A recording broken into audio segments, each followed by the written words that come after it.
Hey, Charles here with Rocky Mountain, and today we're going to be showing you how to install an OX-HYDRA PRO 2.0 on your KTM Husqvarna or GASGAS dirt bike.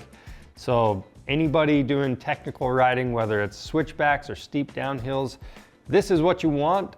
I do recommend using one of these with an auto clutch as well to prevent from stalling your bike if you do lock up that rear wheel.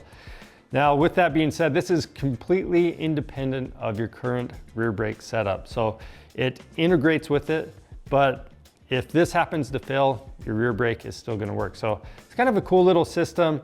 And with this, there are cable versions as well, but the hydraulic version is gonna give you a lot better stopping power. We do have separate install videos for the cable options if that's the route you're going, but with all that being said, let's go ahead and get started. All right, so first things first, the aux brake is pre-bled and ready to install. We just need to gain access to where we're gonna route it. And I do wanna point out that the process is gonna be similar for the 2 and the 4 strokes. So for us, we're just gonna be removing the seat, the gas tank, and this right side frame cover.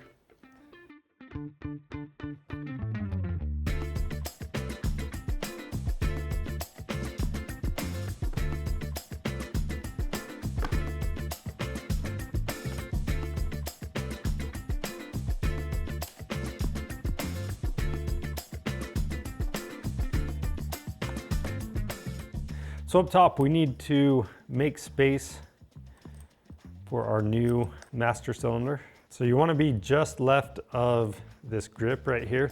And then we can either have this brake higher or lower than our clutch lever. But for us, we're actually going to go below it. And then with this, just keep in mind that it's all about ease of use for you and where you like it. So you can make adjustments to both the clutch lever and the brake until you have them where you want them. And then we're just using T30 Torx T-handle to tighten these screws down. You do have some arrows on this cover. Those are gonna be facing to the top, and then we're gonna tighten that side down first. And as you put everything in the final positions, just make sure that you have full operation of the brake and clutch.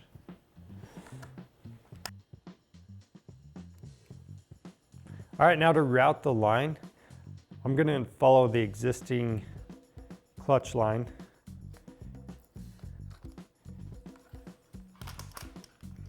So we'll go in front of that fork.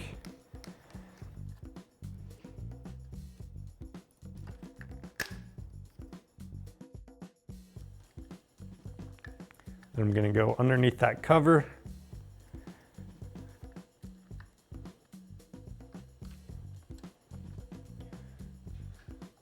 Going underneath that retaining strap. And then this is where we're gonna cross under the frame and we're gonna cut over to the other side.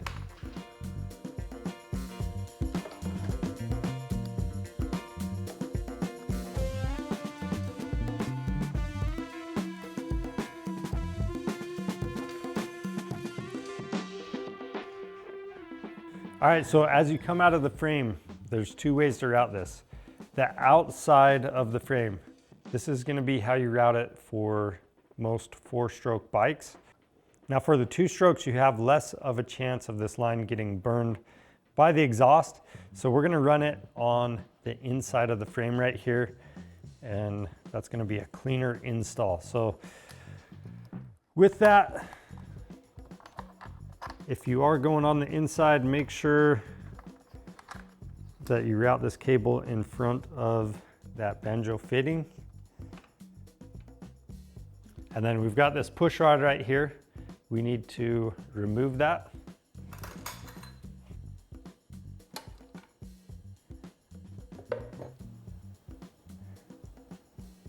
That's gonna pull straight down once you pull the bolt out.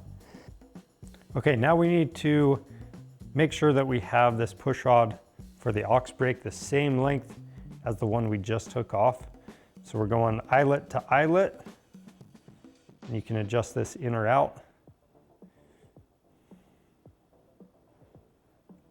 And that's with this push rod pressed down all the way in there.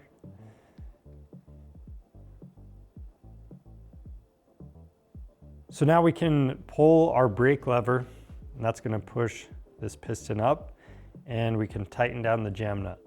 And to tighten that down, we're just using two 10mm open end wrenches.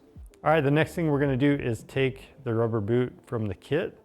We're gonna slide that over the bottom of the master cylinder, and then I'm going to apply just a little bit of grease to the tip of this new push rod.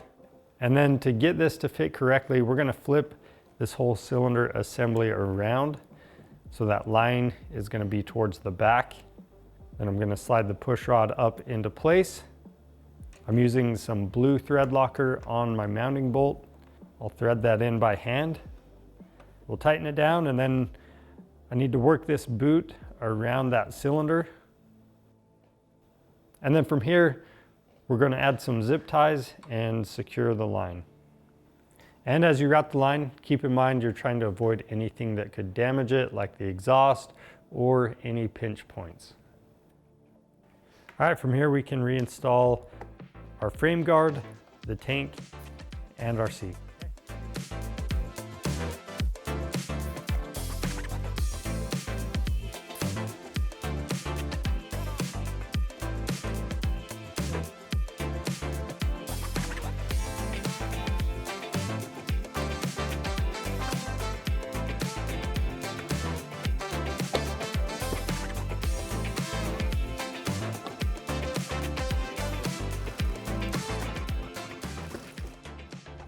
All right, with the seat on, I'm just gonna check for play in this brake line. I wanna make sure it doesn't bind up by the steering stem, so we're good to go. Now, one of the last things I wanna talk about is you do have a quick adjuster for this lever, so you can have the brake engage further in or further out, depending on your needs. So that's it for installing one of these aux brakes. If you have any questions about it, leave those down in the comments. Again, this is gonna work for the KTMs, the Huskies, the GASGASs, but if you have questions of whether or not one of these is gonna fit your bike, use our drop-down menu on our website. Click the link in the description below to head on over there and take advantage of our free shipping on orders over $75. So that's it for this video. We'll catch you in the next one. Don't forget to subscribe to our YouTube channel. I'm Charles with Rocky Mountain ATV MC. Thanks for watching.